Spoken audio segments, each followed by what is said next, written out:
Happy Saturday, everyone. The end of the regular season for high school baseball wrapping up this afternoon. For 14 teams in the big country, the road through the postseason continues into the regional round. The Hamlin Pied Pipers knew that youth was something they were going to have to deal with from the very beginning of the season. They didn't expect, however, all the injuries that they had. We are talking exclusively to Herschel Sims. Now let's talk Dallas Cowboys. The Cowboys are back in Arlington. I am now joined here with Fred Lawrence. Fred had a great game, but let's kind of just talk about that defensive stand at the end of the game to keep the Bobcats out of the end zone, secure you guys a win. Some of those expectations have now turned into not if they get a state title, but when. It was a week ago when the Rough Riders learned that the Houston Stallions would no longer be a part of the Lone Star Football League. They've already clinched a playoff spot, so this game against San Angelo is just kind of for bragging rights. For basketball season. I like it. The Abilene High girls team has been red hot so far this season, but can they keep it going with Amarillo Tascosa, the Lady Rebels, coming to town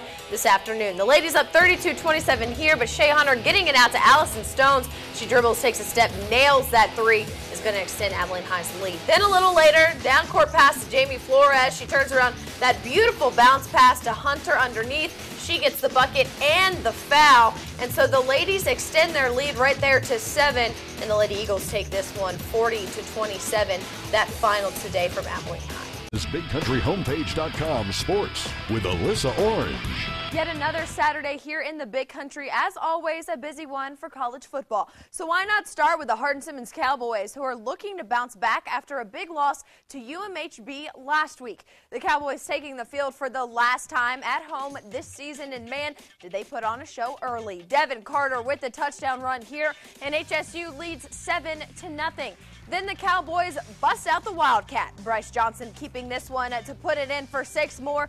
And then a little later in the first quarter, yes, we are still in the first quarter, Jesse Ramos, a name that is very familiar for all you guys up in Stanford, with the long run, and pretty long, about 80 yards long. He goes in for the touchdown, and the Cowboys are now up 21-0. Then the Cowboys defense wants to get on some of the fun. You can't blame them. They stop Sul Ross State on 4th down and give the ball back to the offense. And Trey Lewis will do the rest here. Another run into the end zone for them. The Cowboys led 28-0 at that point, and the scoring didn't stop there. HSU winning it 85-42. Plus, the Cowboys finished their schedule at home. The McMurray Warhawks are finally back at home, taking on Langston University.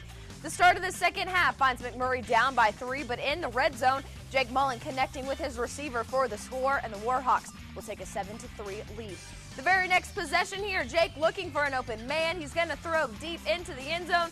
Greg Livingston waiting there for the ball. He's got it. He's got a touchdown. That's going to put 6 more. But they go for 2, and they get it. So that is going to be 15-3 McMurray. Well, Langston looking for a field goal here, but it is blocked. They're doing stuff on special teams as well. Desmond Guy picking it up, going the other way. He takes it all the way. It's a touchdown, Warhawks, and it's 22-3 going into halftime.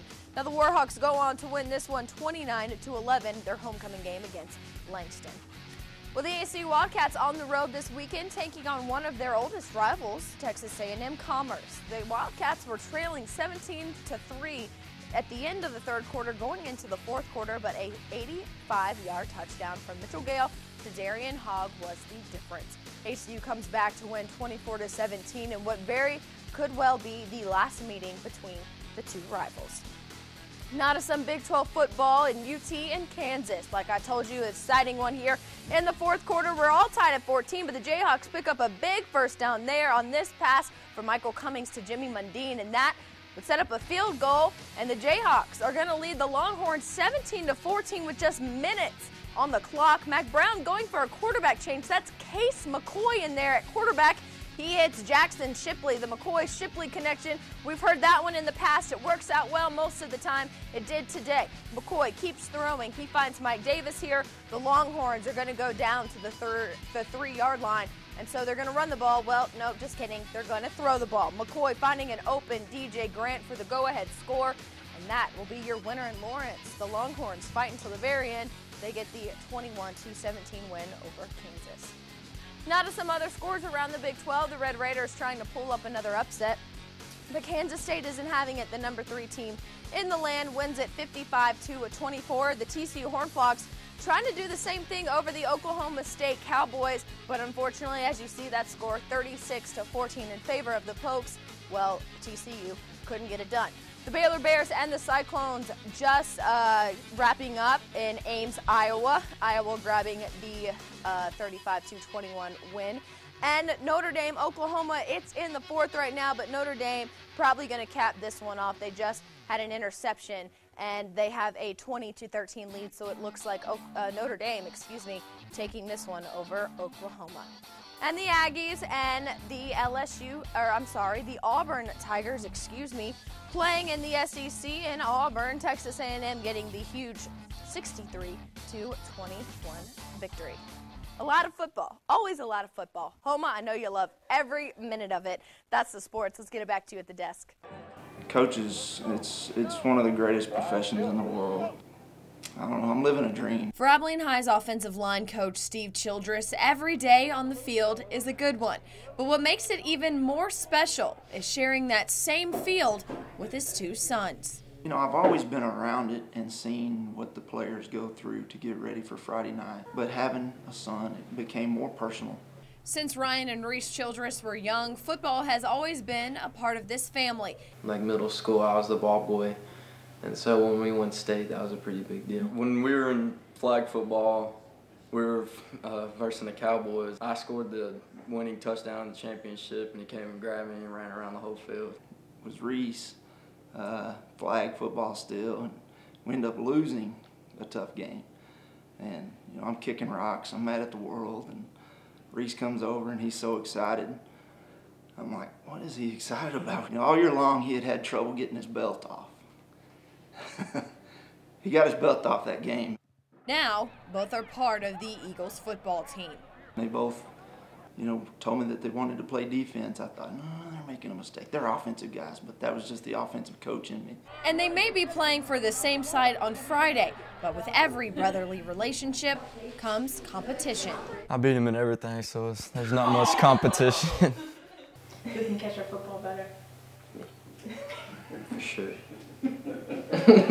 Ryan is in his final year as an Eagle, and Reese is only a sophomore. But their time at Abilene High together and with their dad is coming to a close. It's getting short. I tell him every game, before the game, he's coming down the ramp to make sure he has fun. Football is what we do as a family. You know, it's our glue. You're used to seeing the McMurray women's basketball team on the court. But one day out of the year, around the holidays, they trade in their uniforms and basketballs for antlers and holiday songs. Hello! How are you? We wish you a Merry Christmas. We wish you a Merry Christmas. We wish you a Merry Christmas and a Happy New Year. All of the other reindeer used to laugh and call him names. They never let poor Rudolph. I think it's fun. I think it's a good opportunity for the girls to meet people and to just bring joy. And I know for those who can't get out and with the cold weather starting, it's just nice to have someone come knock on your door. The elderly they choose to sing to aren't picked randomly. They are people head coach Veronica Snow's husband works for throughout the year. I think he always tells me his average age person is 85. So some of these women are close to that, but they're just wonderful people. Anytime you can give back to fans that come and take time to come watch you play, it's always fun. It's just nice. I mean, these people probably don't have anybody to come and see them during Christmas, and so if, like she said, if you can make somebody's day by going and singing to them, then why not?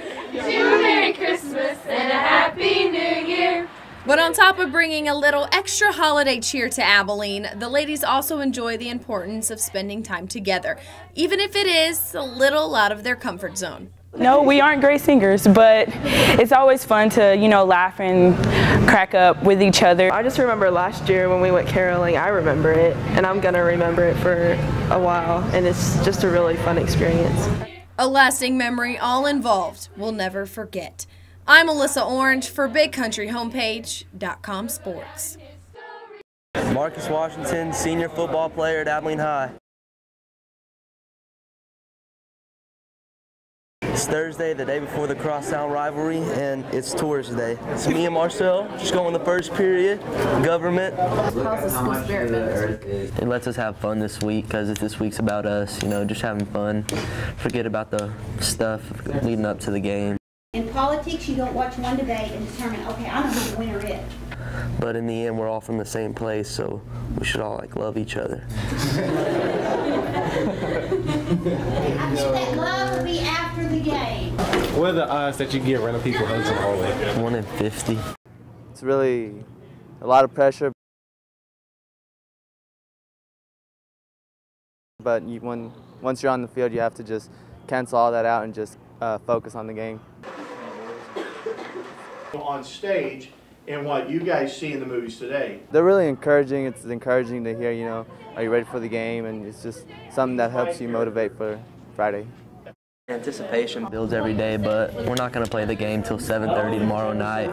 We're just going to kind of relax till then, get serious when it's time to get serious. I call cooking. You can't yell at Marcus today. He's a celebrity. What are the odds you eat some of this? No. Cooking's your strong suit, Marcus. No. Maybe not, but I'll get there. You just